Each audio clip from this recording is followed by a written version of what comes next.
Hey guys, so this is Crystal, and I got a few requests on people who wanted to see how I made this horse head wreath out of mostly stuff from the Dollar Tree.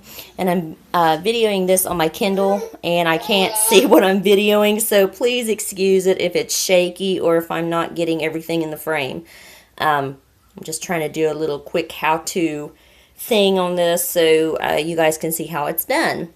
But I don't actually have everything glued down yet, so what I can do on part of it is just kind of deconstruct it a little bit so you can see what I did to put it all together. And what we start with is just one of these little candy cane wreath forms from the Dollar Tree. They may be just a tiny bit smaller than what you might get at Pat Canton's or some other place that actually has the bigger candy cane forms, but they're still pretty good size, and that's what I used for this. And so I'm going to take my stuff off that's not glued down, kind of do it in reverse so you can see. For the halter and the reins here, all this is just ribbon. And I knotted it, just tied it in a knot in the center and tied this little piece on, so this sticks up here and this just kind of glues on in behind. Okay. But yeah, that makes your halter right there. And then I just kind of folded this piece in. I'm going to either stitch it inside of that knot where the stitching won't show or glue it inside of there. And then it kind of goes down around its neck, and I'm going to glue it in behind the neck here. But there's that. And then little pine cone eye. I've got a big poinsettia for an adornment for the mane. You can use any flower that you like, but I like the poinsettias. And then these, the poinsettias came from Walmart. They came like in a bunch of 4 for $3. And I also made this little thing here with leftovers that I had. But anyway, and these came from Walmart. I think they were $1.48 a piece. They actually had some little pine cones that was attached to them, and I just took my wire snips and cut those off because I didn't want those on there, but I really liked the little snow look on it. So I'm sticking one piece up here for its bangs, and I'm going to kind of work that in here after a while and glue it down a little bit more. And then all of these pieces are the same way. You want to buy several of these so you have enough. Better to have too much than not enough. But you just kind of stick them in underneath here. And then once you have them placed where you like them and it looks good to you, go ahead and glue them down. These aren't even glued down yet. I just was kind of sticking them in place. One of my little pieces came off. I'm going to have to fix that. But for the ear, these are little garland ties. You can get them 12 in a pack at the Dollar Tree, and I just bent them like in a triangle shape and did a couple of them in the center, and then ran one up kind of through the middle and zigzagged it to give it some support, and tied it around. So they're wire centers. I wired it onto the candy cane frame that's underneath, so this is not going anywhere. And I'll just kind of show you. I'm going to turn this over so you can kind of see. You still really can't see the candy cane very much, but maybe you can see here where it's wrapped around. I start like where this arch is, just maybe a little bit past the arch here. And the garland has a wire center, so I just wire it around here, wrap it around here, and it's going to stay. And then I wrap it around. And you just kind of do that loosely. You don't have to make it real tight.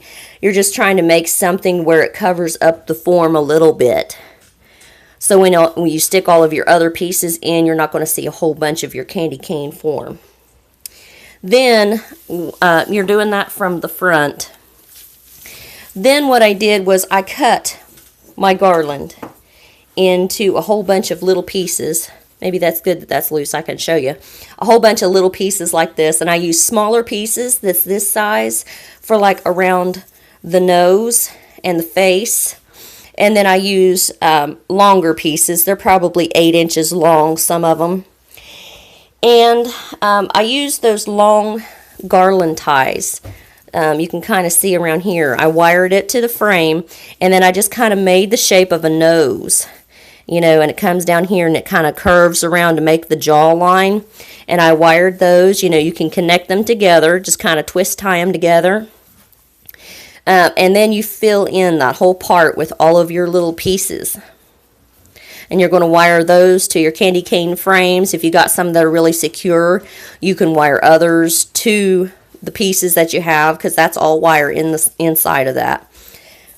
Then going down here, I started wiring the ends of my pieces to the frame here and just let them hang. And I wanted some little things down here, so I just kind of let those hang loose. But then I wanted this to have a little bit more form, and it gives it a little bit more support. So I wired the end of a garland tie to the frame up here and just kind of ran it around to where it gives it a little bit of a frame, and tied some of the ends of these to this. So this gives it a solid frame where, you know, if the wind blows, it's not just going to completely blow it off, because some people hang them outside on their doors outside, and I didn't want it to just all fall apart.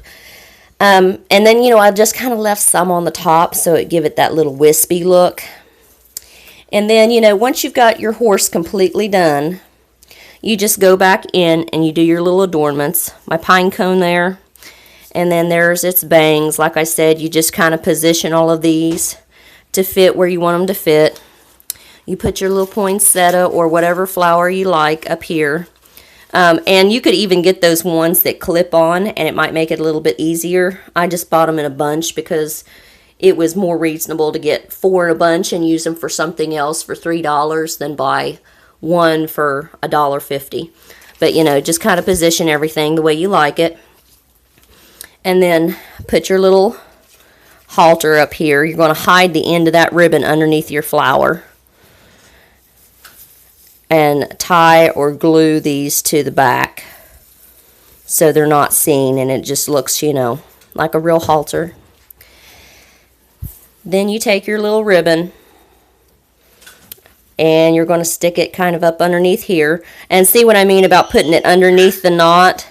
I mean, I tied that knot tight, but since it's a that's my baby, sorry.